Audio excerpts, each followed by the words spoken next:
Así que, bueno, el tema por el cual vamos a hablar es responsabilidad del Estado y de los funcionarios públicos desde el punto de vista del Código Civil argentino, de la Ley 26.944, que es la ley de responsabilidad del Estado, la ley nacional y la legislación provincial que tenemos aquí en Formosa.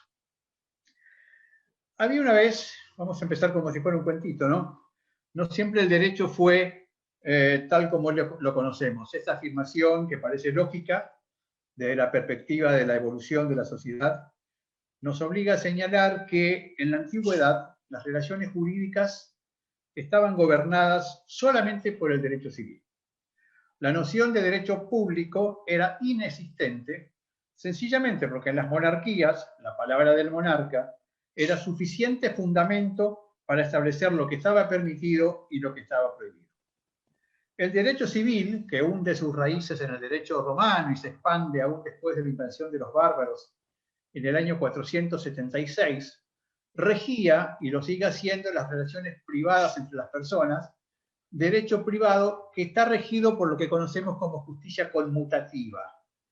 Cuando hablamos de justicia conmutativa, estamos haciendo relación a la igualdad y el equilibrio que existe en el intercambio que existe de bienes entre las personas, entre dos personas iguales, entre Pedro y Juan, Juan y María, entre dos personas particulares. Las relaciones son de igualdad, los intercambios son iguales de bienes, por eso es conmutativa, es un intercambio de bienes. A contraposición de la justicia distributiva, que es la relación que se da entre el individuo y la sociedad, representada por el Estado, en donde lo que se hace es un reparto de bienes comunes o de beneficios para toda la sociedad, por eso es una distribución de bienes y ya no hay igualdad. No podemos decir que el Estado sea igual a un particular. El Estado, en la antigüedad, como lo dije, estaba al margen de cualquier regulación legal por la sencilla razón de que el monarca o el emperador siempre tenía la razón. La palabra del monarca era la palabra de la ley, de manera que a nadie se le ocurría enjuiciar al monarca porque podía perder el juicio y podía perder la vida. Sin embargo, alguna vez tendría que producirse un cambio. El advenimiento vino con la Revolución Francesa de 1789, donde cambia radicalmente, como ustedes saben, la concepción del poder. Se pone en crisis las monarquías absolutistas. Pero casi un siglo después, recién en 1873, el Tribunal de Controversias de Francia dicta sentencia en el llamado Caso Blanco. Alguna vez, obviamente, como lo señalé, tenía que producirse algún cambio en esa concepción.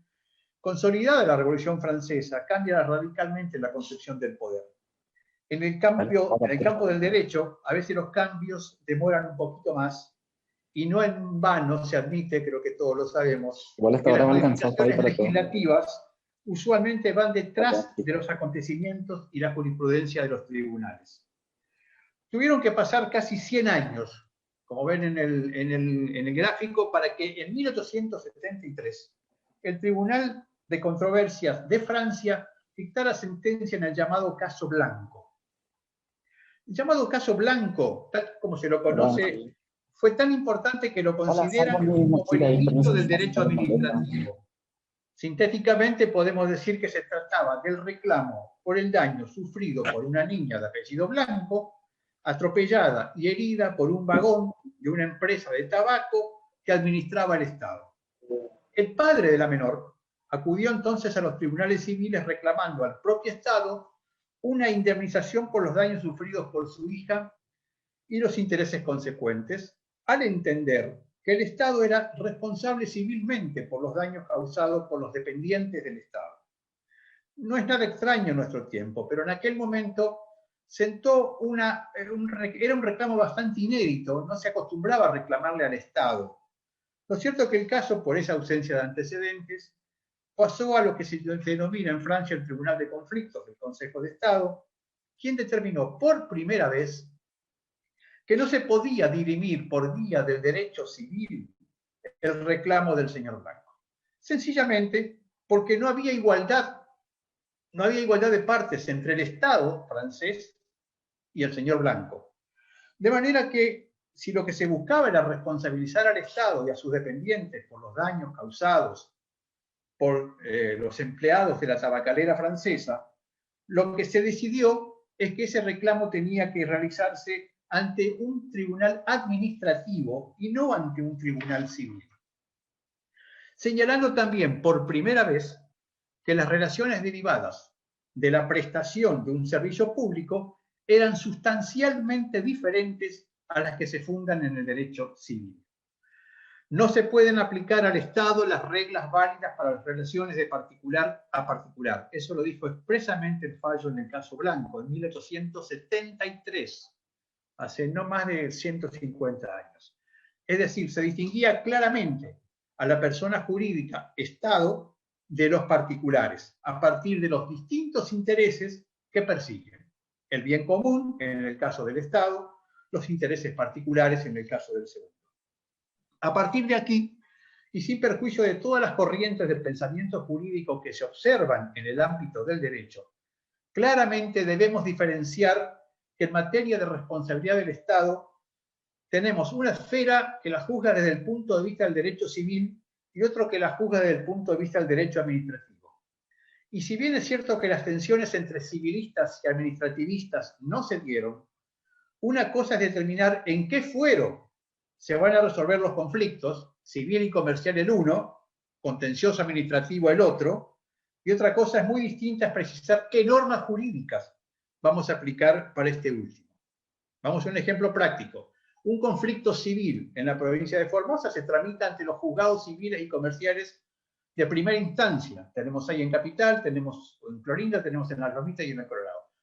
Un reclamo contra el Estado de la provincia de Formosa por una cuestión administrativa se tramita directamente ante el tribunal que yo integro, ante el Superior Tribunal de Justicia, en forma originaria.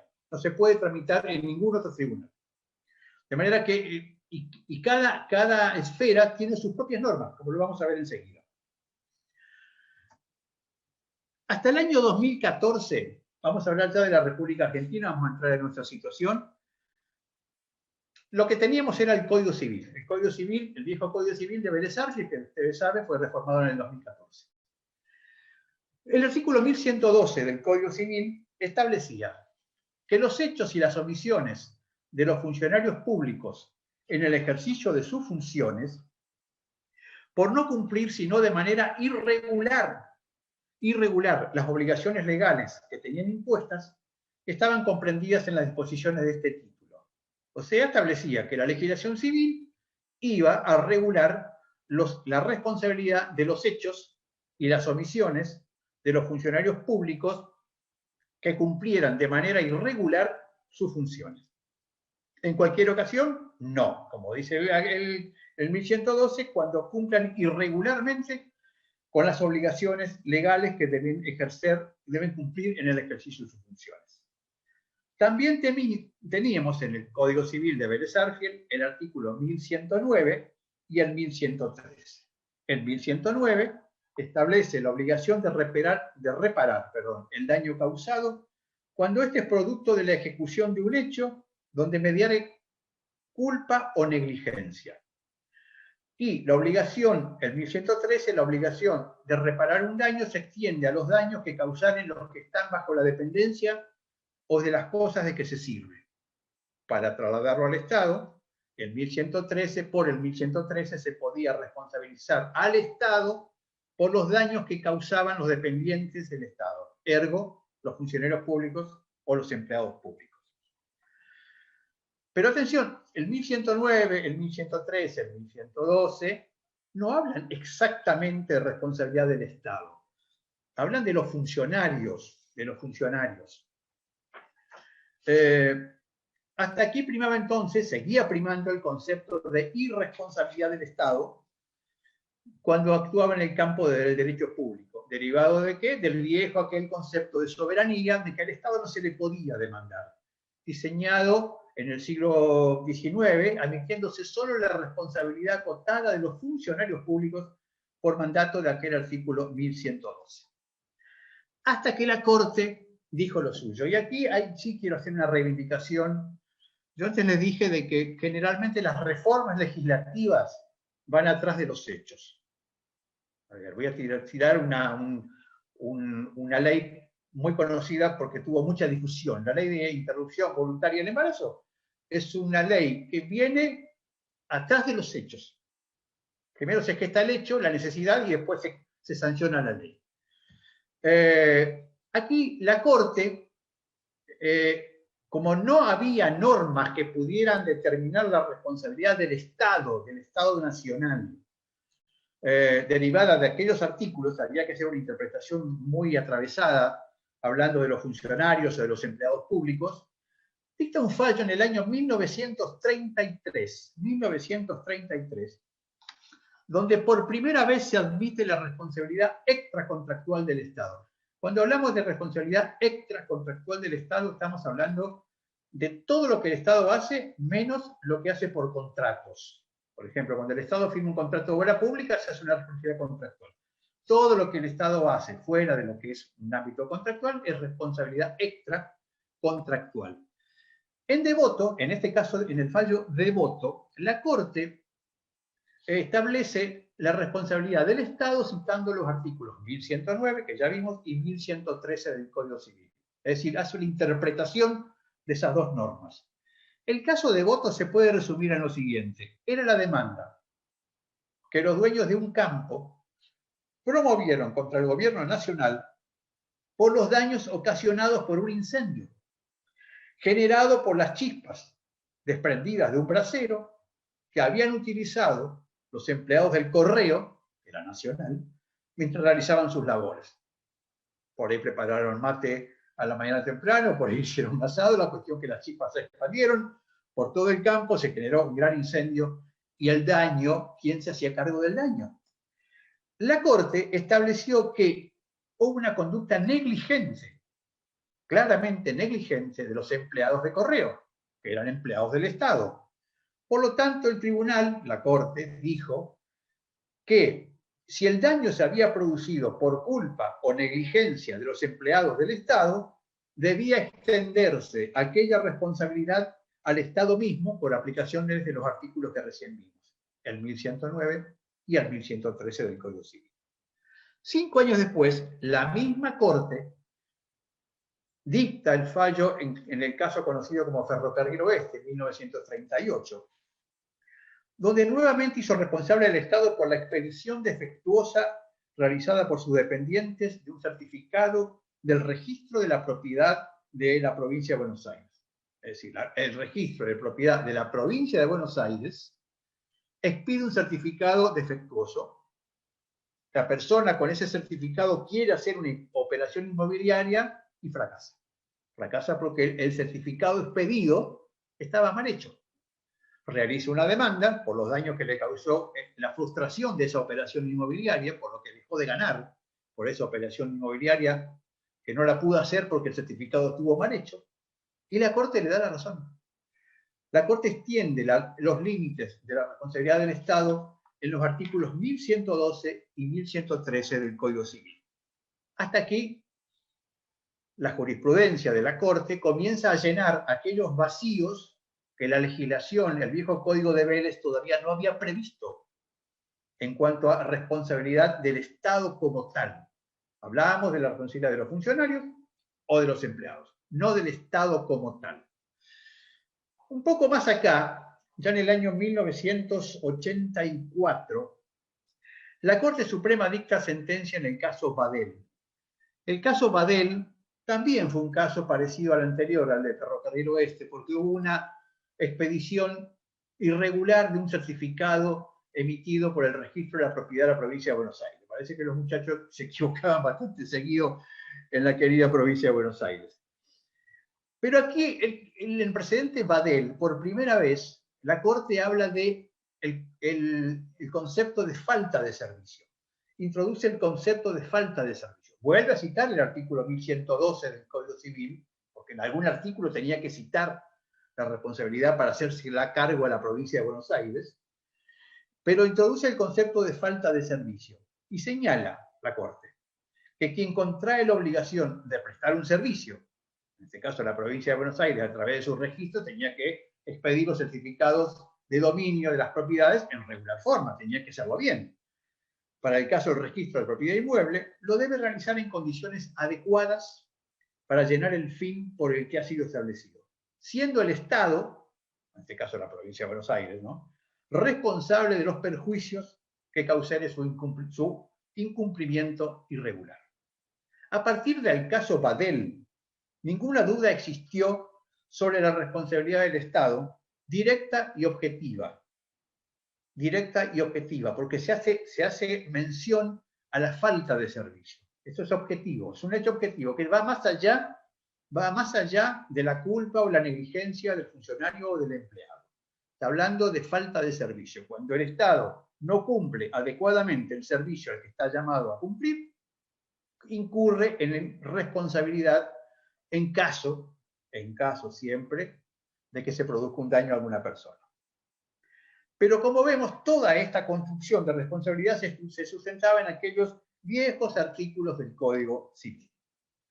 Se define, sí, el fundamento de que la responsabilidad estatal es directa y objetiva por falta de servicio. Y acá donde se viene, como yo digo, se viene el estallido, comienzan las peleas entre civilistas y administrativistas, porque en el ámbito del derecho somos todos abogados, pero estamos los penalistas, los laboralistas, los civilistas, los administrativistas, los constitucionalistas, los tributaristas, los que se especializan en derecho al consumidor, es decir, cada cual se dedica a alguna especialidad, y a tal punto de que se escriben muchos libros, mucho material, y están las corrientes administrativistas, las civilistas, las penalistas, las constitucionalistas, como las dije, y cada cual trata de defender su posición, a veces perdiendo de vista el objeto general, que es el derecho, que después lo vamos a ver al final, que cómo después se viene a armonizar todo gracias a los tratados internacionales. Pero como les dije, veníamos planteando la responsabilidad civil, lo venía haciendo la Corte desde el año 1933, 1938, un montón de fallos posteriores, el de 1984, siguiendo con el caso Badel, con la misma línea, a partir de una responsabilidad civil derivada de algunos artículos del Código Civil, por la cual se podía responsabilizar al Estado, sea nacional, o sea provincial, o sea municipal. Cuando estamos hablando de Estado, ojo, estamos hablando de los tres niveles, nacional, provincial o municipal. Hasta que en el 2006, se viene el estallido. Como yo digo, la misma Corte Suprema de Justicia de la Nación, si bien ya con otra integración, en el año 2006 hay otra integración, estaba Zaffaroni, estaba Carmen Arquibay, estaba Petrati, una corte sumamente prestigiosa, dicta sentencia en el caso Barreto, tomando una decisión que en principio parecía intrascendente porque se limitaba a resolver una cuestión de competencia, pero trajo consecuencias que impactaron de lleno en el tema que estamos analizando. El caso parecía sencillo, y es un caso que se repite en muchas provincias. Aquí también ha pasado alguna vez.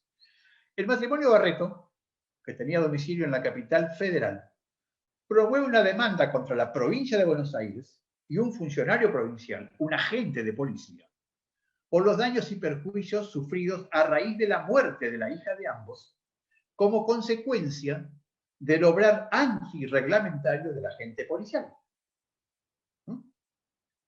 Un policía que obra de manera irregular, con su actividad ocasiona, con dolo o sin dolo, con culpa, quizás con imprudencia, quizás con negligencia, la muerte de la hija del matrimonio Barreto.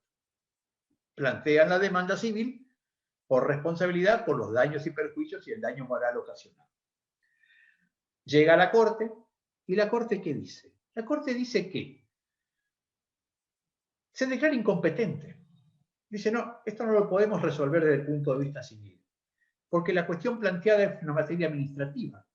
Porque para saber si el policía actuó bien o mal, tengo que mirar primero el reglamento administrativo de la policía de la provincia de Buenos Aires.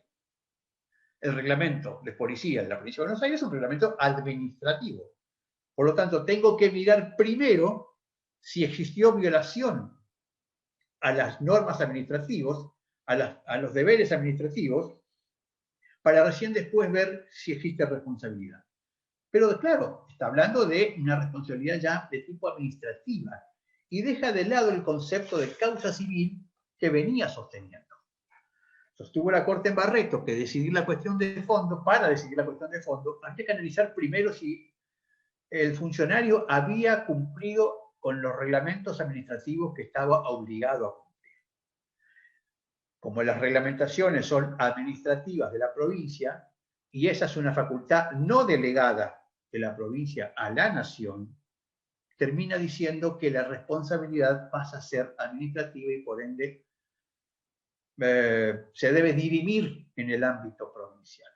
Como les digo, parecía una cuestión tonta, una cuestión de competencia, es decir, es competencia de la provincia de Buenos Aires, vayan primero a la provincia de Buenos Aires, pero en definitiva termina diciendo la Corte en Barreto, en el caso Barreto, que para analizar la responsabilidad de la provincia de Buenos Aires, primero había que analizar si se violaron o no se violaron por parte de la policía los reglamentos administrativos que le imponía de qué manera, por ejemplo, utilizar el arma reglamentaria.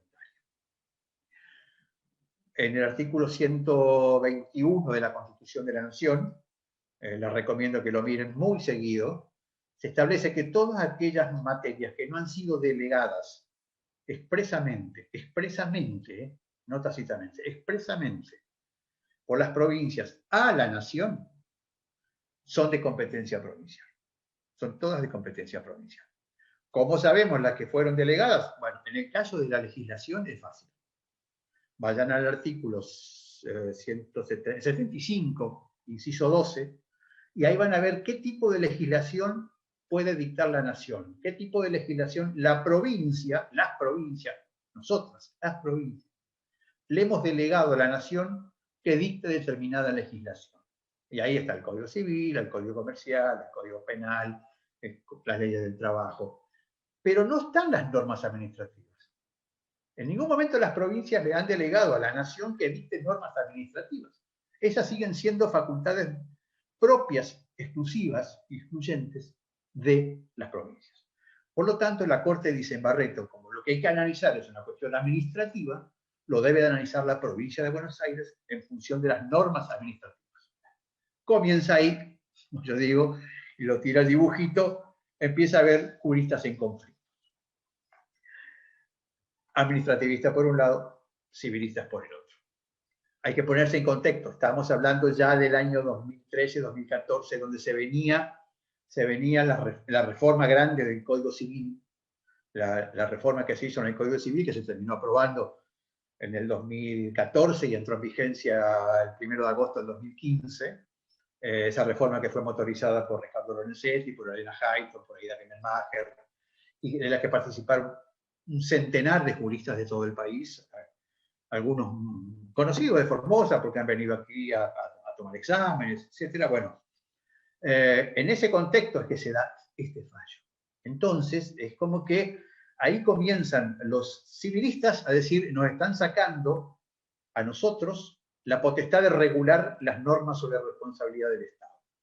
Y los administrativistas empiezan a decir, bueno, por fin se están dando cuenta que esto es competencia de las provincias y que las provincias nunca le delegaron a la nación todo lo que sea responsabilidad administrativa del Estado y de los funcionarios. Ustedes saben de que cuando se reforma el Código Civil, en oportunidad de proyectarse el Código Civil y Comercial que hoy nos rigen, la comisión reformadora del anteproyecto, que como les dije fue integrada por muchísimos jueces, colegas doctrinarios de todo el país, propuso 3 articulitos para mantener la responsabilidad del Estado en el ámbito del derecho civil. El primero es el 1764.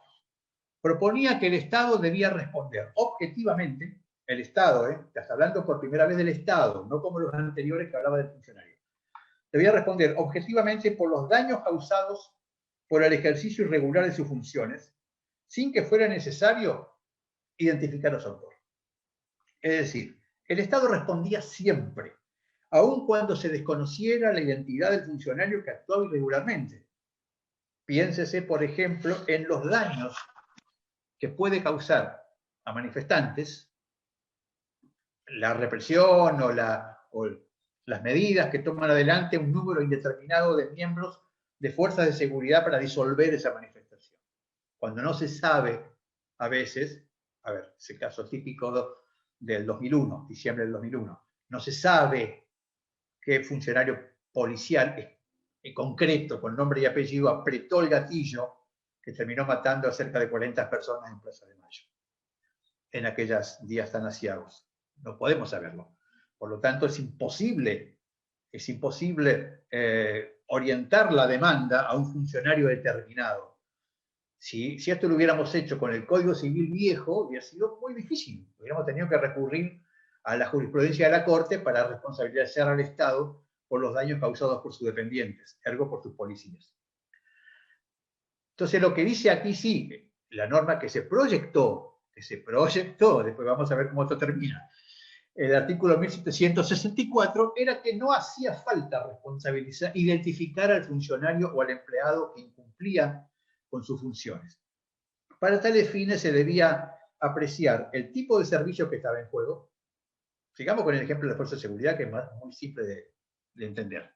Los medios para ejecutarlo, el grado de causalidad entre la víctima y el servicio, que el daño se haya producido porque esa falta de servicio le produjo un daño a la víctima, y el grado de previsibilidad del daño.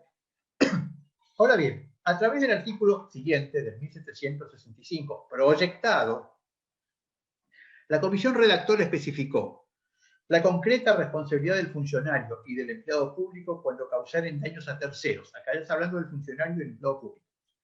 Cuando causaren daños a terceros, como consecuencia de acciones o de omisiones que se derivaran del ejercicio irregular de sus funciones.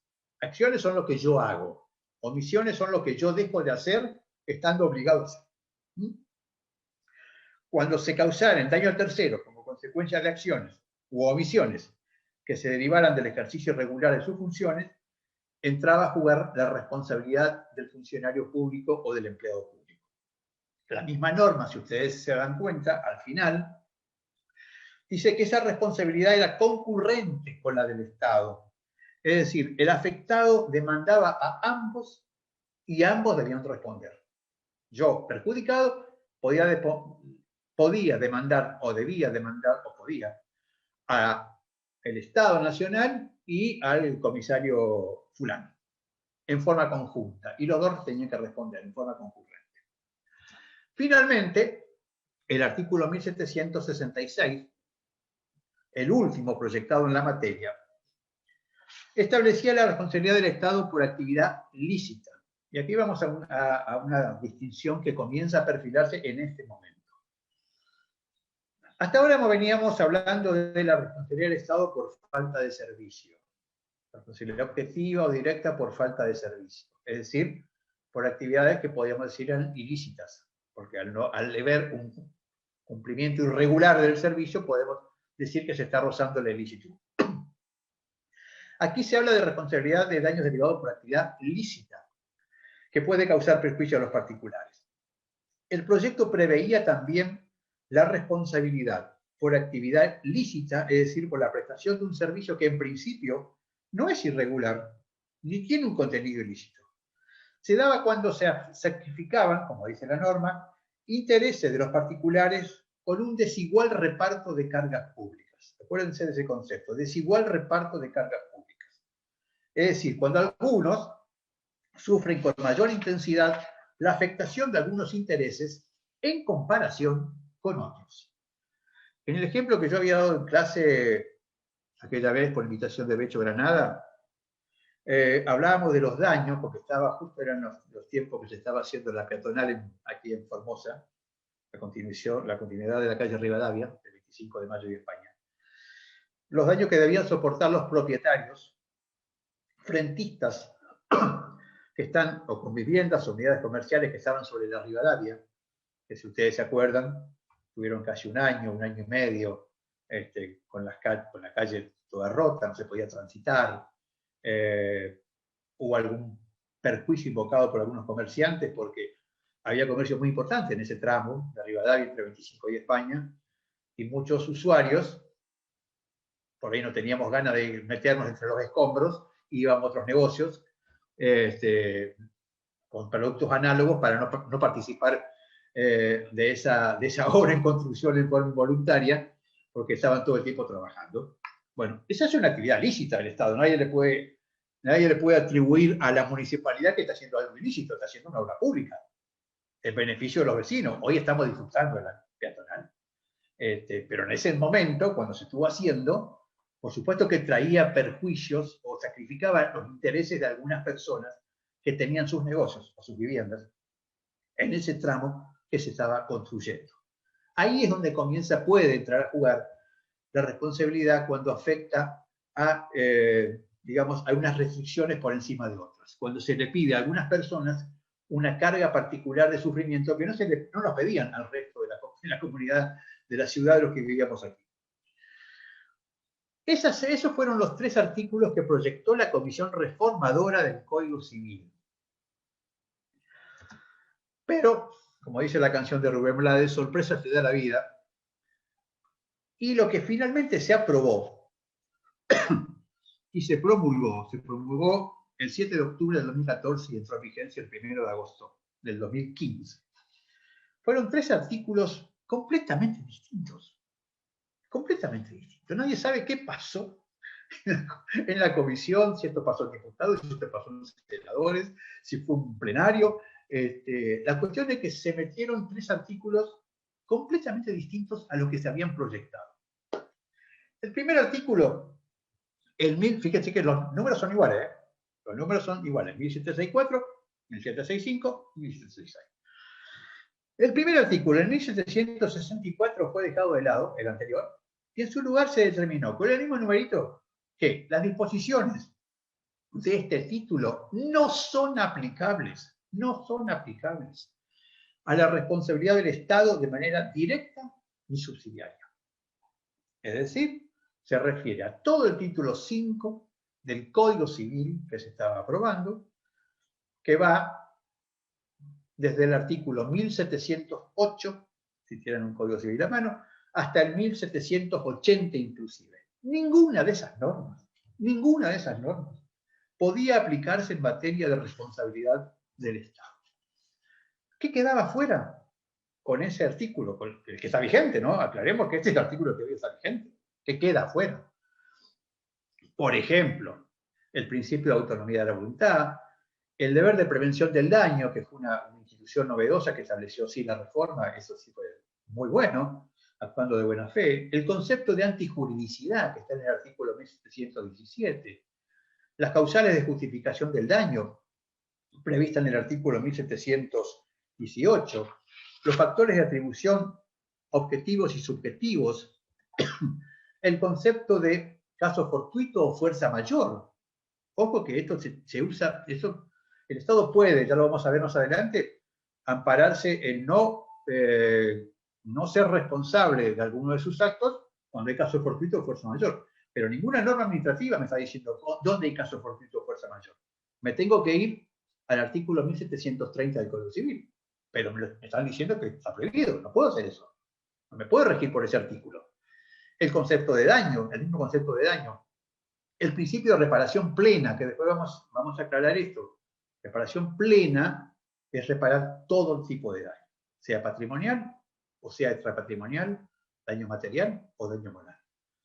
El concepto de guardián de la cosa, del artículo 1758, bueno, y varios artículos más que directamente con el 1764 se borraron de la materia de la responsabilidad del Estado por acciones administrativas. El artículo 1765 proyecta, que fue finalmente sancionado, dice: la responsabilidad del Estado se rige por las normas y principios del derecho administrativo nacional o local según corresponda. Bueno, por lo menos, ya que me están diciendo que no puedo aplicar el Código Civil, me están diciendo expresamente desde el Código Civil, es una paradoja, que la responsabilidad del Estado se va a regir por las normas y principios del derecho administrativo nacional o local según corresponda. Y recordemos, por lo que dijimos del artículo 121 de la Constitución de la Nación Argentina, que esas normas administrativas solo pueden ser dictadas por las provincias. o la Ciudad Autónoma de Buenos Aires. Y por último, el artículo 1766 del nuevo Código Civil y Comercial, hoy vigente, especificó, por si quedara alguna duda, que los hechos y las omisiones de los funcionarios públicos en el ejercicio de sus funciones, por no cumplir sino de manera irregular las obligaciones legales, qué gana de escribir a veces retorcido, ¿no? Podrían haber dicho por cumplir de manera irregular las obligaciones legales, no por no cumplir sino de manera irregular. Se rigen por las normas y principios del derecho administrativo nacional o local según corresponda. Es decir, nuevamente, la responsabilidad del Estado y la responsabilidad de los funcionarios y de los empleados públicos se van a regir por el derecho nacional, por el derecho administrativo nacional o provincial o municipal, según corresponda. Es decir, pateamos la pelota al derecho administrativo. Gran victoria de los administrativistas. Llegamos así entonces a la ley 26.944. Esta ley se sanciona el 2 de julio del 2014. Es decir, estaba en plena discusión en comisiones del Congreso Nacional el nuevo proyecto del Código Civil y Comercial. Estaba todo alborotado el mundo jurídico porque se estaba discutiendo el nuevo Código Civil y Comercial, que era un cambio enorme respecto al Código de Vélez. Enorme. Al mismo tiempo, en julio del 2014, se sanciona la Ley 26.944, conocida como Ley de Responsabilidad Estatal. Es decir, la ley es anterior a la entrada en vigencia del Código Civil que antes mencionamos. La ley tiene como ámbito de aplicación a la Administración Pública Nacional. Atención, Administración Pública Nacional. Por ejemplo, a ver, ANSES, PAMI, Registro Nacional de la Propiedad Automotor. Por poner ejemplos concretos que lo podemos ver acá en la provincia. Y rige la responsabilidad del Estado por los daños que su actividad o inactividad le produzca a los bienes o derechos de las personas. La responsabilidad siempre es objetiva y directa, es decir, vuelve al concepto de falta de servicio. Su artículo 1 dice que es directa y objetiva, y anticipando lo que se venía, fíjense lo que esto lo sancionan en julio del 2014. Anticipando lo que se venía, declara, para que no queden dudas, que las disposiciones del Código Civil no son aplicables a las responsabilidades del Estado de manera directa y subsidiaria. El mismo artículo 1 expresa algo que luego sería fuente de controversia. La sanción pecuniaria disuasiva es improcedente contra el Estado, sus agentes y funcionarios. Es decir, ante la inactividad del Estado o de sus agentes o funcionarios, no podrían aplicarse multas económicas. Ya veremos luego cómo esta restricción tiene una derivación diferente en las jurisdicciones provinciales. El artículo 2 de la misma ley exime de responsabilidad del Estado por los daños y perjuicios que se deriven de casos fortuitos o fuerza mayor, salvo que sean asumidos por el Estado expresamente. Y aquí vuelvo un poquito al anterior. Para saber dónde hay caso fortuito o fuerza mayor, sí o sí me tengo que ir a los conceptos que da el Código Civil. No me queda otro. Después vamos a hablar por qué mecanismo llegó a esos conceptos. Entonces, el Estado se exime de esa responsabilidad en los siguientes casos: por los daños y perjuicios que se derivan de casos fortuitos o fuerza mayor, o cuando el hecho se produjo por el hecho de la víctima, la propia víctima es responsable del daño que se produjo, o de un tercero por quien el Estado no debe responder. Son requisitos de la responsabilidad del Estado por su actividad e inactividad ilegítima, para que se configure la responsabilidad, tiene que haber un daño cierto, tiene que estar acreditado, o sea, tiene que estar probado por quien lo invoca. Esto es fundamental. No se puede simplemente manifestar que me dañaron. Tengo que probar el daño que sufrí. Y ese daño tiene que estar mensurable en dinero. Tiene que medirse en plata, no queda otra. Tiene que haber una imputabilidad material de la actividad o inactividad a un órgano estatal. O sea, yo tengo que atribuir el daño a alguna actividad o alguna inactividad de un órgano estatal. Al hablar de órgano estatal está perfecto porque ya está hablando de cualquier organismo del Estado, inclusive los organismos autárquicos, pero que están dentro del Estado. La relación de causalidad tiene que existir entre la actividad y el daño. Tiene que haber o sea, la falta de actividad, por ejemplo, del funcionario de ANSES, me está ocasionando a mí un daño. Tengo que determinarlo y tengo que cuantificarlo para poder demandar.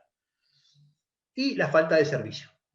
Volvemos al viejo concepto de Badel que había dicho la Corte, consistente en una actuación o una omisión irregular de parte del Estado. Por eso estamos hablando de actividad ilegítima. La omisión solo genera responsabilidad cuando se prueba la inobservancia de un deber normativo de actuación expreso y determinado.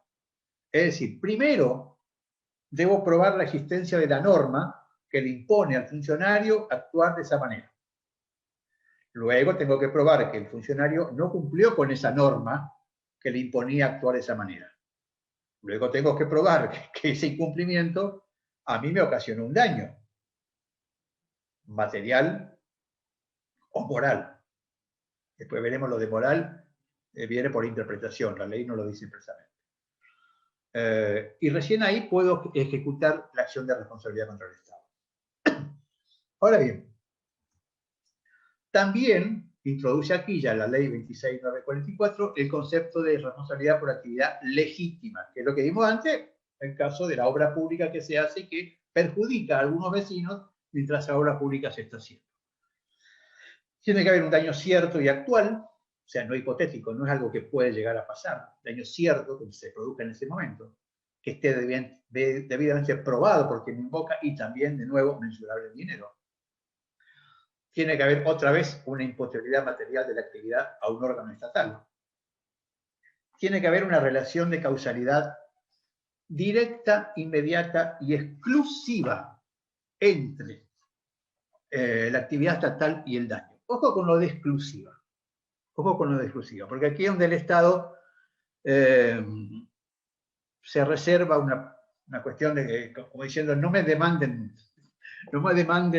cuando yo estoy haciendo bien las cosas, pues estamos hablando de actividad legítima, de algo que el Estado tiene que hacer en beneficio del bien común, por cualquier daño. Para que haya una relación de causalidad entre el daño y la actividad legítima, tiene que haber una relación de causalidad directa, inmediata y exclusiva entre esa actividad o inactividad y el daño. Les cito un ejemplo, porque a veces los ejemplos son más fáciles para entender.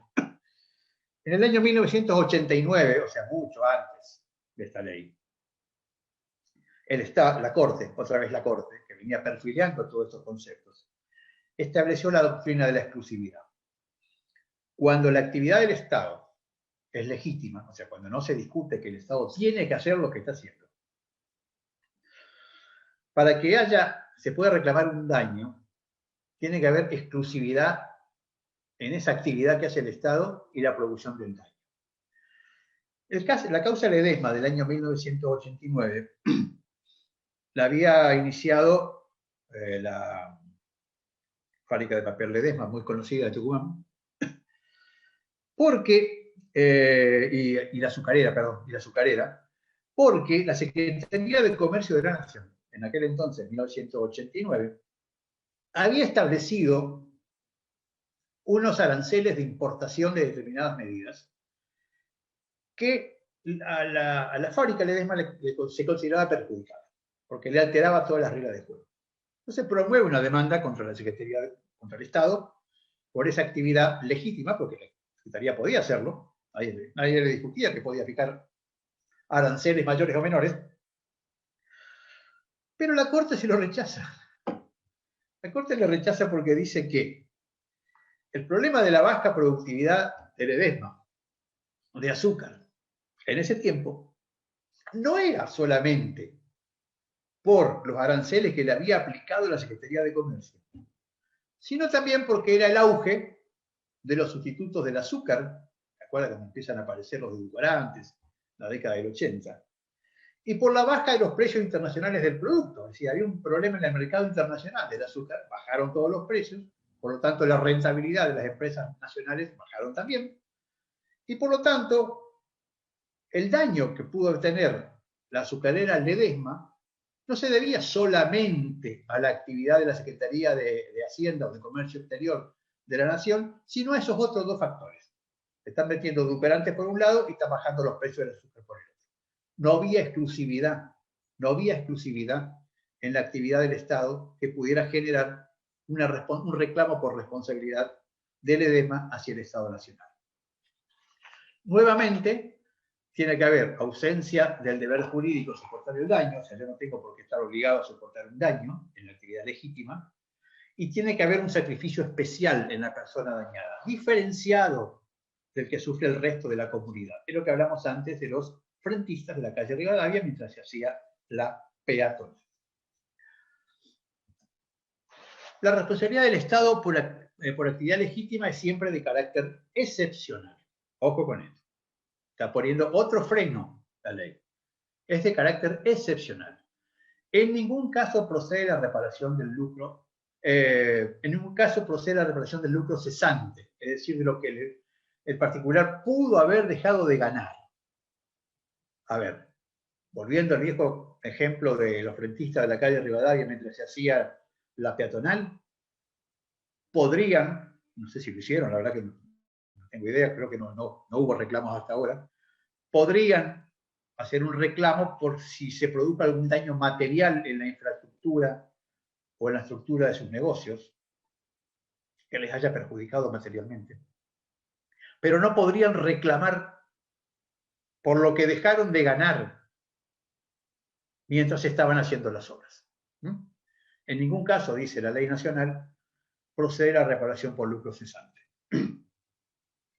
¿Qué es lo que se repara entonces en este caso? El valor objetivo del bien afectado y los daños que sean consecuencia directa e inmediata de la actividad desplegada por la autoridad pública, sin que se tomen en cuenta circunstancias de carácter personal, valores afectivos, aquí habla de daño moral, ni ganancias hipotéticas, es decir, el lucro cesante.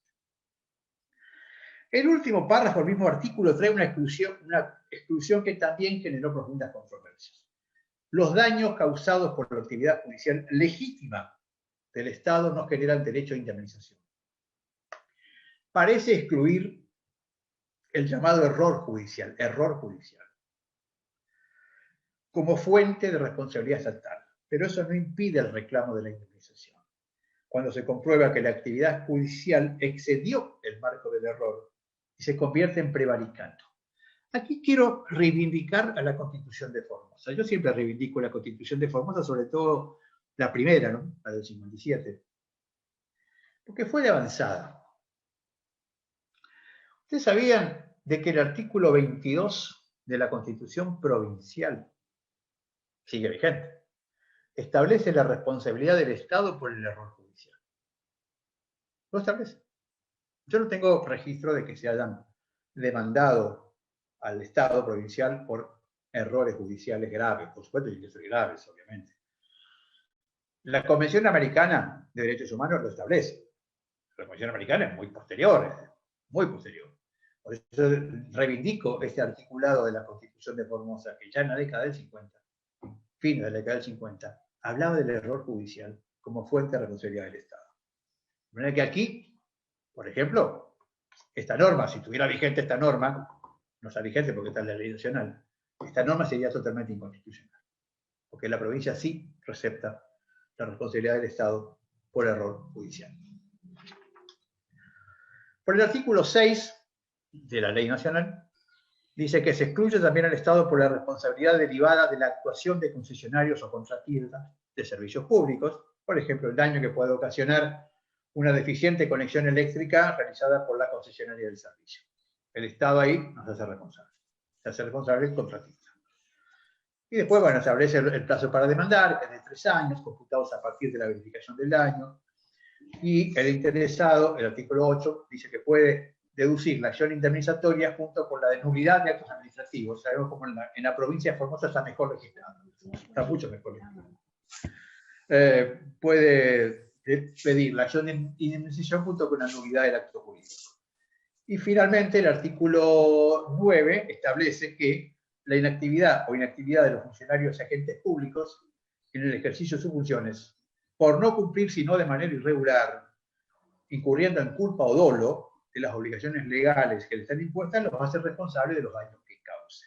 Nuevamente pone ya en cabeza otra vez de los funcionarios y los empleados. La prestación resarcitoria contra estos prescribe a los 3 años. Esta ley nacional, la ley de responsabilidad del Estado de la nacional, invitó a las provincias a adherirse. Existe una discusión que no tiene sentido plantearla acá, si es una ley nacional, una ley federal. Para mí claramente es una ley federal. Pero invita a las provincias y a la ciudad autónoma a adherirse para regular, dentro de sus competencias, la responsabilidad estatal. Tuvo poca suerte el llamado. Solamente Santiago del Estero, Chubut y La Pampa se han adherido. La Rioja se han adherido. Santa Cruz se adhirió parcialmente, el resto no nos hemos adherido. Y Mendoza, que tiene su propia ley, la 8.968, que para muchos administrativistas es un ejemplo, pero bueno, son los mendocinos. ¿Qué pasa por Formosa? Hermoso paisaje, ¿no? ¿Qué pasa por Formosa? En Formosa lo primero que quiero establecer es, antes de entrar al Código Procesal Administrativo, porque no lo tenía incluido en el Power, pero me parece que no hay que dejar de mencionarlo. La Constitución de la provincia, nuestra querida Constitución Provincial del año 57, establece, como les dije, en el artículo 22 la responsabilidad por error judicial. En el artículo 17 del habeas corpus, cuando regula el habeas corpus, que lo regula excelentemente bien, dice que el juez del habeas corpus, puede disponer las medidas correspondientes a la responsabilidad de quien expidió la orden irregular de arresto. Ya saben que el habeas corpus es para la persona que está arrestada ilegalmente o por autoridad no competente. Pero el 17 está diciendo que el juez del habeas corpus se constata que hay una detención irregular en violación a la ley por una autoridad que no tiene competencia para detener a alguien. Pongamos, el director de la escuela se le ocurre detener a un alumno y meterlo preso, por absurdo que sea, creo que ha pasado en algún tiempo. El juez le puede imponer, no puede ser responsable civilmente por los daños que haya causado. ¿Está? El artículo 22, que ya lo dije, que habla de la responsabilidad por error judicial. El artículo 25 de la Constitución Provincial, que habla de la responsabilidad de los funcionarios y los empleados. Ojo, porque a nivel nacional también se discutió mucho si la ley de responsabilidad del Estado alcanzaba solamente a los funcionarios o también a los empleados, en el sentido que son menos dependientes, que ejecutan las órdenes que le dan. No. Nuestra Constitución es muy clarita, acá no hay escapatoria.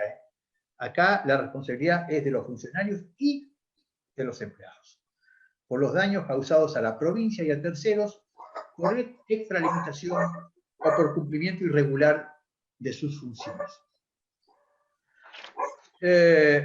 Y finalmente, el artículo 34 de la misma Constitución, que autoriza a demandar a la provincia de Formosa sin necesidad de ley especial, porque en otros tiempos se requería que para reclamar al Estado, en algunas jurisdicciones, había que haber una ley especial que autorizara a reclamar al Estado, derivado de aquel viejo concepto de la soberanía y que el Estado estaba por encima de todo. Bueno, eso en Formosa no existe. Sí tenemos en Formosa el Código Procesal Administrativo. El decreto 584 del año 78, que después fue reformado parcialmente por la ley 1390, y que establece que el Superior Tribunal de Justicia, es el órgano que yo integro, conocerá y resolverá las acciones que se deduzcan por violación de un derecho subjetivo, de un interés legítimo o un derecho de incidencia colectiva. No sé si conocen las diferencias de los tres casos. Se los digo rapidito. Derecho subjetivo, vamos a dar ejemplos, es el derecho que tengo yo, que me afecta a mí por alguna situación en particular. El interés legítimo es el derecho que tengo en conjunto con otros de que la actividad del Estado se realice de forma regular, legítima, adecuada, con los principios de buena fe y todo. Vamos a un caso concreto. A ver, se presentan en concursos docentes, en un concurso docente para cargo de directores, 30 peones. Los 30 tienen interés legítimo en que el procedimiento se realice en forma correcta. ¿Está? El que tiene mayor puntaje y es designado, o tiene derecho a ser designado, tiene el derecho subjetivo a ser designado por sobre el resto, porque tiene el mejor puntaje. Los otros tienen el interés legítimo de que el procedimiento se cumpla, no a que ser designado si estoy tercero o cuarto en la lista de méritos. Eso es obvio. Y el derecho de incidencia colectiva son los derechos comunitarios, a ver, los derechos podríamos decir los derechos ambientales. A vivir en un medio ambiente sano es un derecho de incidencia colectiva. Bueno, cualquier violación a un derecho subjetivo, a un interés legítimo o a un derecho de incidencia colectiva, regido por ley, regido por decreto, regido por reglamento, regido por resolución, regido por contrato, por acto, cualquier otra disposición de carácter administrativo, se puede demandar ante el Superior Tribunal de Justicia. Ante una decisión, por ejemplo, administrativa de nuestro Superior Tribunal, sí, claro, por supuesto. Por supuesto. Nosotros hemos sancionado administrativamente a algún empleado y ese empleado puede hacer una demanda contra el Estado provincial, Poder Judicial, Superior Tribunal de Justicia, planteando que la sanción fue irregularmente aplicada. En ese caso, nosotros los titulares tenemos que apartarnos y entran a juzgar otros jueces sustitutos.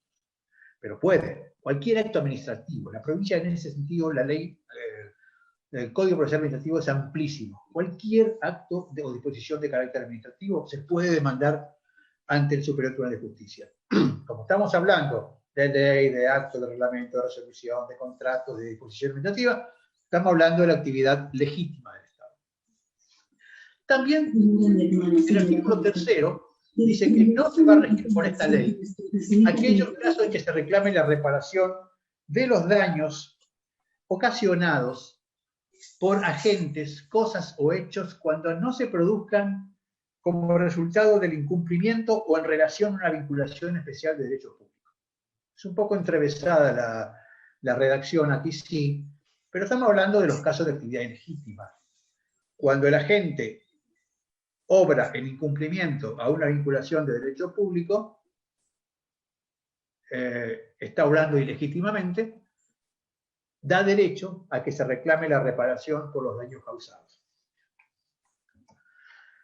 El demandante puede pretender el resarcimiento de los daños y perjuicios sufridos. Claramente, aquí está hablando de cualquier tipo de daño y perjuicio. Acá ya no distingue entre daños materiales, entre daños morales, entra todo, entra lo que se llama la reparación plena. De hecho, normalmente se pide reparación patrimonial por daños materiales y se pide reparación patrimonial por daños morales ocasionados. Caso típico a veces de los empleados públicos que son dejados cesantes, piden la reparación por el daño material que le provocó la cesantía y también piden en ocasiones la reparación por el daño moral que les produjo la cesantía. Por supuesto que ambos daños, tanto el material como el moral, tienen que probarse, tienen que acreditarse. Es un error que a veces algunos abogados se apuran y no lo prueban debidamente. Claramente, entonces, remite a cualquier tipo de reparación sin ningún tipo de distinción. ¿Se acuerdan cuando hablamos de las sanciones que estaban prohibidas en la ley nacional, que no se podían aplicar sanciones punitivas ni al Estado, ni a los funcionarios? Se armó un debate en aquel entonces, en 2014, porque era como decir, bueno, el Estado hace lo que quiere, no le hace caso a los jueces y no se le puede aplicar medidas, no se le puede aplicar sanciones. Bueno, en Formosa tenemos otra cosa. El artículo 51 del mismo Código Procesal que les dije recién establece que si el demandante optare por el procedimiento sumario, ahora explico de qué se trata, en donde la prueba se limita a la documental o la instrumental que ya están en los expedientes administrativos, y si la administración no enviara el expediente en el plazo que el juez le determina, generalmente 10 días, le puede aplicar una multa equivalente a la 20ª parte de su sueldo mensual por día de atraso. A ver, en el Código Procesal Administrativo tenemos dos tipos de demanda. La demanda ordinaria en donde, aparte del expediente administrativo, se pueden producir otras pruebas, o la demanda o el procedimiento sumarial, donde lo único que ofrece el demandante es la prueba del expediente administrativo. Vamos a un caso que le dije recién de los docentes. Docentes que pudieron haber impugnado un concurso de aspirantes a un cargo de director, toda la prueba está en el concurso.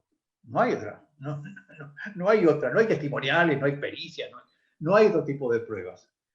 Pide el expediente del concurso para que nosotros, jueces, analicemos si el concurso fue llevado a término en forma regular o irregular.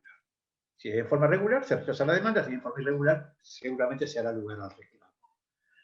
Cuando se pide esa prueba, como esa es la única prueba, es el expediente administrativo, que en este caso, el concurso docente, lo debe tener el Ministerio de Educación, se lo pide al Ministerio de Educación. Si el Ministerio de Educación no me los manda a esa única prueba, el juez, o sea, nosotros, superior tribunal, le podemos aplicar una multa diaria al ministro o al subsecretario o a quien tuviera responsabilidad sobre ese expediente. Y después tenemos en el Código Procesal Civil y Comercial, que se aplica también al procedimiento administrativo en la provincia de Formosa, en todo aquello que no estuviera expresamente dispuesto en ese código. Tenemos el artículo 37 del Código Procesal Civil y Comercial, que faculta a los jueces a imponer sanciones pecuniarias, o sea, plata, compulsivas y progresivas, tendiente a que las partes cumplan sus mandatos, cuyo importe será a favor del litigante perjudicado por el incumplimiento.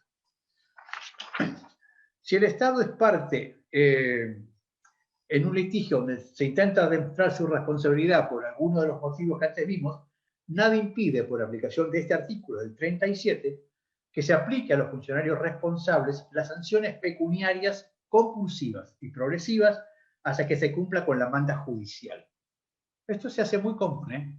Por ejemplo, se le aplica una multa de 1.000 pesos diarios a determinado funcionario hasta que cumpla con la orden judicial que se le hubiera impartido por cualquier motivo en el curso del proceso. Si dentro de 10 días no la cumple, esa multa puede ser de 1.500 pesos, hasta que la terminan cumpliendo. La verdad, es un mecanismo, como decía alguien, la villa la más sensible es el bolsillo. Entonces hay un momento en que el funcionario dice, bueno, ya no puedo estar resistiendo tanto, si no, me quedo sin sueldo, porque directamente la orden no se le manda al funcionario que venga a depositar su sueldo, se le manda a contaduría para que le descuenten del sueldo el importe de la sanción. Lo hemos aplicado desde el año 2017 en varios fallos. Estoy citando dos sentencias, la 11.445 y la 11.441 del Superior Tribunal, y han sido aceptadas. Bueno. Ahora bien, ¿cuál es la controversia entonces de todo lo que vimos hasta ahora? Que los civilistas sostienen que la responsabilidad del Estado debe quedar circunscripta al derecho civil, y que los administrativistas dicen que existen conceptos propios de derecho administrativo que son los que deben regular el planteo, digamos, el reclamo de responsabilidad contra el Estado. Los administrativistas dicen que la prohibición de la aplicación directa o subsidiaria de las normas civiles no impiden la analogía. ¿Qué es la analogía? A ver, acá esto es interesante porque es la única forma que tenemos para sortear aquella prohibición que teníamos en el artículo en el 1764.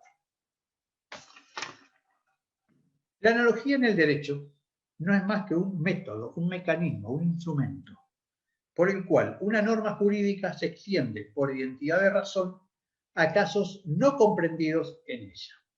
Es decir, trato de forzar dentro del derecho administrativo algunos institutos que son del derecho civil, porque si no tengo esos institutos del derecho civil, no puedo seguir analizando la responsabilidad desde el punto de vista administrativo. Por ejemplo, recordemos el caso de caso fortuito, fuerza mayor. No hay normas administrativas en la provincia que definan qué es el caso fortuito o fuerza mayor. Tengo que ir sí o sí al Código Civil. Entonces lo aplico por analogía. Lo mismo que el concepto de antijuridicidad. ¿Qué pasaría? Volvamos al ejemplo que dimos en Barreto, a ver, para entender esto. aquel donde por la intervención de un policía se produjo la muerte de una menor, cuyos padres reclamaron indemnización por el daño sufrido. ¿Qué pasaría si un caso similar ocurriera en la provincia de Formosa? De acuerdo al presidente Barreto, aclaremos que las Cortes provinciales estamos obligadas a cumplir los precedentes de la Corte Suprema. Generalmente estamos obligados a seguir la jurisprudencia de la Corte Suprema, salvo que se produzcan hechos completamente distintos o cambie la orientación de la propia jurisprudencia de la Corte. De acuerdo al presidente Barreto, el caso debería regirse, se pasará por la ley administrativa local. En ese marco, uno de los puntos sería analizar el modo en que se produjo el hecho, para saber si el agente policial estaba en ese momento en ejercicio de sus funciones, si en ese caso estaba utilizando su arma reglamentaria, si lo hizo respetando el reglamento policial dictado para tal fin. Existe un reglamento que establece cómo se usa el arma reglamentaria.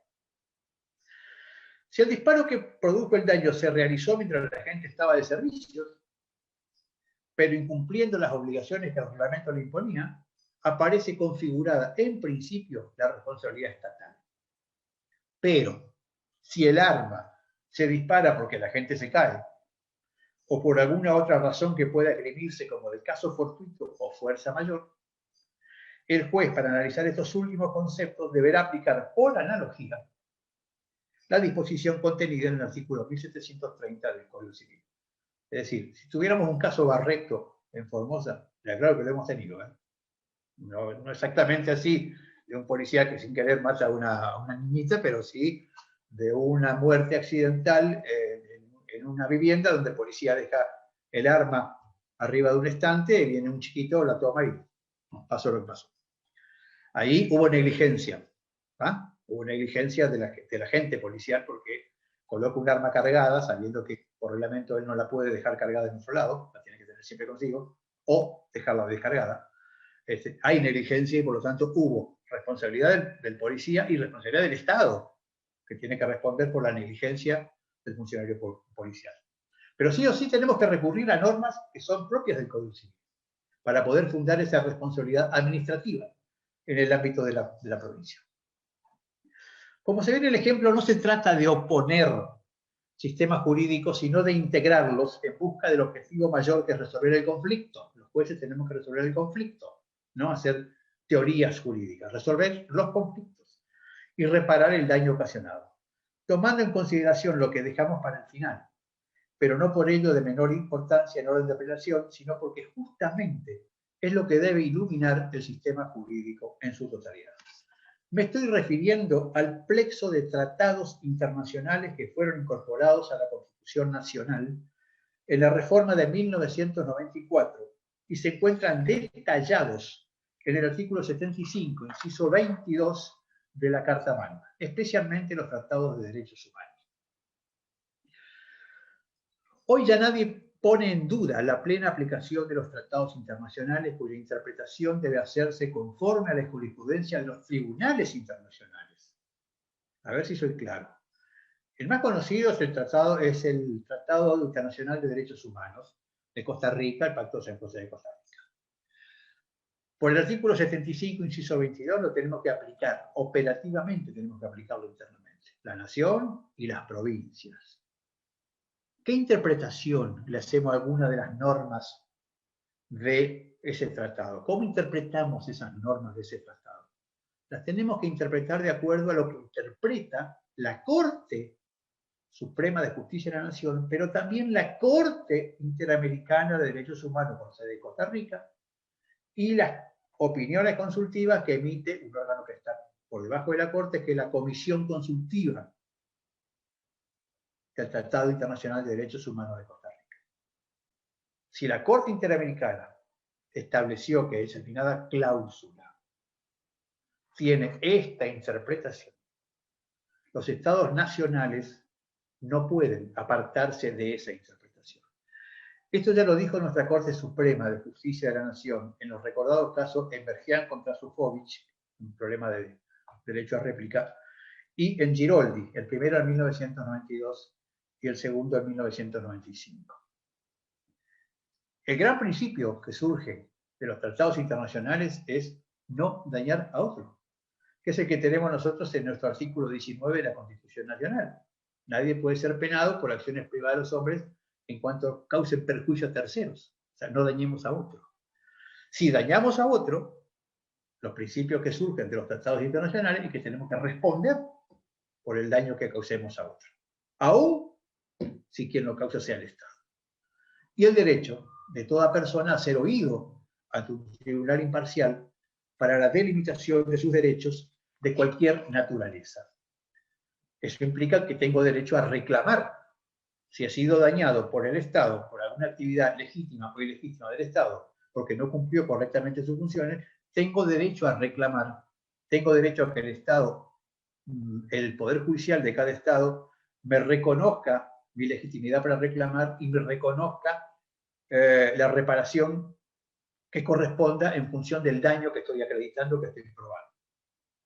Esos son principios liminares que iluminan todo el espectro jurídico hoy argentino y que hacen que ya sea media inútil esa discusión entre administrativistas y civilistas. El Estado siempre va a responder.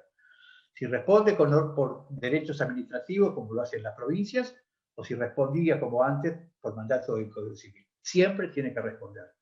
Y si respondiendo por el ámbito del derecho administrativo en las provincias existen conceptos que no los tenemos en el ámbito administrativo, podemos recurrir analógicamente a los principios, a los conceptos que ya están en el Código Civil.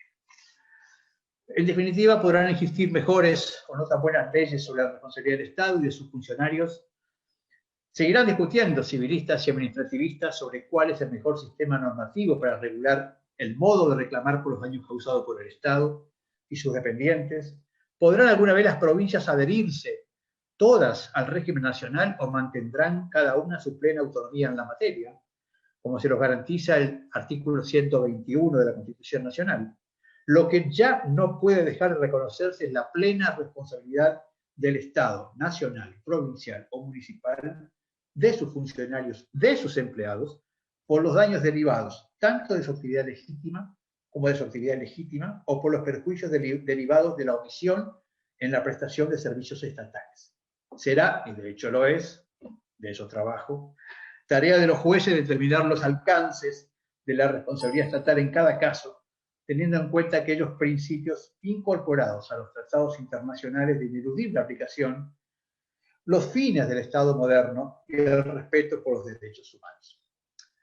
Le he aportado la bibliografía con la que me manejé para esta preparación, para las clases que ya vengo dando hace 2 años. Obviamente el Código Civil y Comercial de la Nación, comentado por Lorenzetti, que ha sido uno de los autores del código.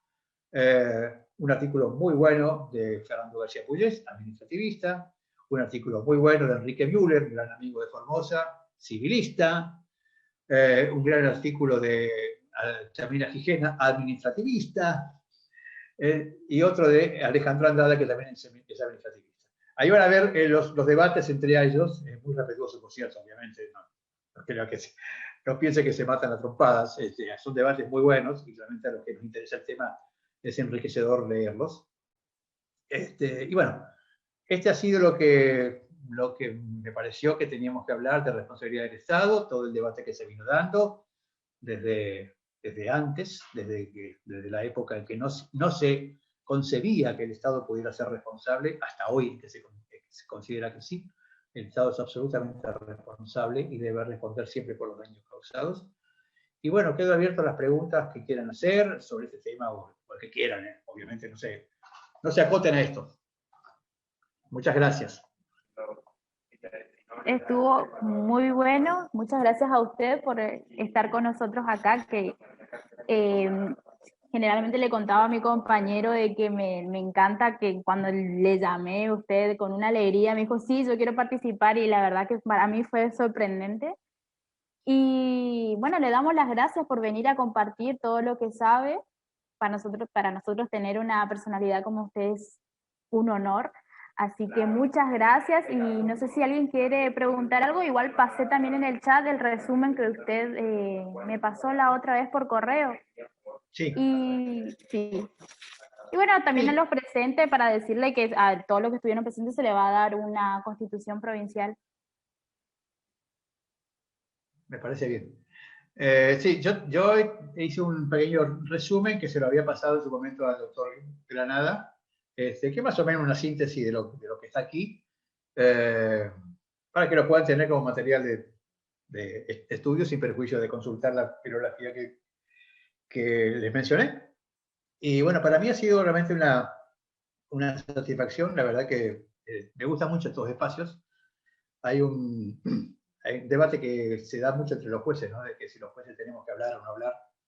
Yo antes hablaba mucho, ahora hablo cada vez menos, porque tenemos nuestra palabra siempre, yo sé que impacta, lo que digamos de un lado o de otro tiene trascendencia, nunca es inocente lo que decimos, eso quiero decir. Pero este es un espacio en el que uno puede hablar y dar sus opiniones y es un espacio abierto con estudiantes, que me gusta muchísimo hablar con estudiantes. Yo me recibí hace más de 43, 44 años. Yo fui militante estudiantil en la Universidad del Litoral, o sea que conozco y me apasiona que los chicos se enganchen con la militancia estudiantil, con las agrupaciones, porque eso permite crecer, abrir la cabeza, interrelacionarse y se crean valores de solidaridad que son hermosos para la comunidad y que son una base elemental para la sociedad en la que vivimos. Así que el agradecimiento es mío de poder estar con ustedes y cuenten conmigo para lo que sea necesario. Sí, esperamos Dentro de lo que yo seguir. pueda saber, por supuesto que lo voy a compartir. Yo no soy un académico de nota, no soy profesor universitario. Cuando he actuado lo he hecho siempre por invitaciones. Tengo algunas invitaciones de Mendoza, otras ahora de la de Salta, pero son esporádicas, pero me gusta mucho porque realmente es agiliza los conceptos, agiliza el vocabulario, me ayuda a mí también a releer un montón de cosas que a veces uno las lee solamente en los expedientes, en los casos judiciales, y no ve a veces el panorama en general. Esto para mí ha sido muy bueno, lo vengo ya planteando hace 2 años, y bueno, cualquier otro tema que yo pueda resultar útil, pero con muchísimo gusto. Claro, sí, esperamos que sigamos teniendo estas clases magistrales porque, bueno, en nuestra carrera tenemos muchísimo derecho también, así que nos va a encantar poder tener otra charla con usted y un honor, le digo un honor. Bueno, Muchísimas gracias. Y no, bueno, gracias a si ustedes, chicos. nadie, ahí le están contestando en el chat que fue una excelente charla y bueno, le agradecen los alumnos. Bueno, el agradecido soy yo. Bueno, gracias. Gracias, profe. Bueno, si no hay nada, creo que podemos finalizar y luego vamos a poder organizar nuevamente otra charla sobre otro tema y supongo que a usted encantado se le ve la alegría con la que habla, con la que se expresa, con la que comunica sus conocimientos, así que un encanto, la verdad. Bueno, muchas gracias. Hasta la próxima entonces. Hasta la próxima. Chao, Bueno, chicos. chao, chao. Chao, chao. Recording stopped.